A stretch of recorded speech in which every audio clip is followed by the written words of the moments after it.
If you don't love your work, you're never going to be great at it.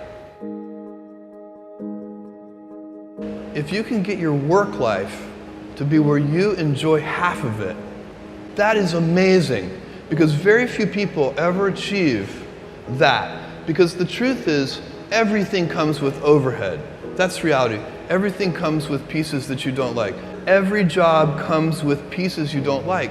And we need to say, that's part of it. You have to figure out how to set up your life in such a way that you can minimize the things. And I find people don't dislike hard work.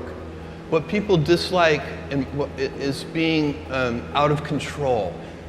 Like they can't control their life, they can't control their environment. This happens to me when I get overscheduled. I hate being overscheduled. I want some time to be able to think and free myself. We all have the same amount of time in the world. Nobody has more time than anybody else. And when you become a very successful person, one of the things, you start to get overscheduled. If you don't love your work, you're never going to be great at it. The other thing I would suggest to any young person, even before they start their career, is to really think about their choices. Because I find young people, and when I was young, I made this mistake too. You can get very fixed on your gifts. So everybody has gifts. You know, you have gifts and you have things that you didn't get gifted. Maybe you're extremely beautiful. Maybe you're extremely good at mathematics. There are a lot of things that you can be given. But those things can confuse you because they're not the things that construct your life. It's your choices that construct your life, not your gifts. You can celebrate your gifts. Be proud of them. Be happy of them. Actually, don't be proud of them. Be celebratory of them, but you can't be proud because they're gifts. They were given to you. You didn't earn them. You can only be proud of the things you earn. And so, as I got older, I started to realize I wasn't proud of my gifts. I was always good at school. School was always easy for me, and I was always proud that I was a great student. I got A's in all my classes. I was good at math, all of that. And I thought that's who I was, but it's not true. Those are the things that are gifts. What was hard for me is deciding to work hard, deciding to use my gifts in certain ways, to challenge myself, to do things that I didn't think I could do, to put myself in uncomfortable situations. You can choose a life of ease and comfort, or you can choose a life of service and adventure. Which one of those, when you're 90 years old, are you going to be more proud of?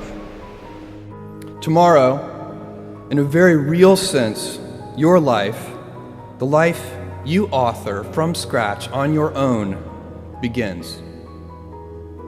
How will you use your gifts? What choices will you make? Will inertia be your guide, or will you follow your passions? Will you follow dogma, or will you be original? Will you choose a life of ease, or a life of service and adventure? Will you wilt under criticism, or will you follow your convictions? Will you bluff it out when you're wrong, or will you apologize?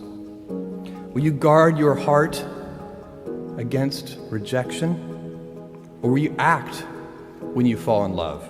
Will you play it safe, or will you be a little bit swashbuckling?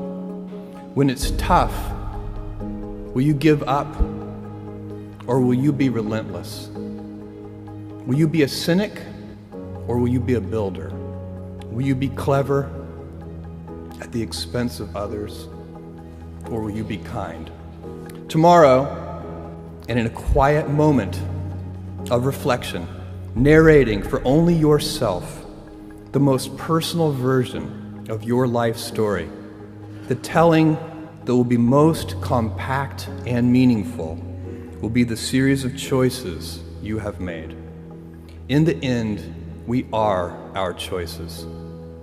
Build yourself a great story.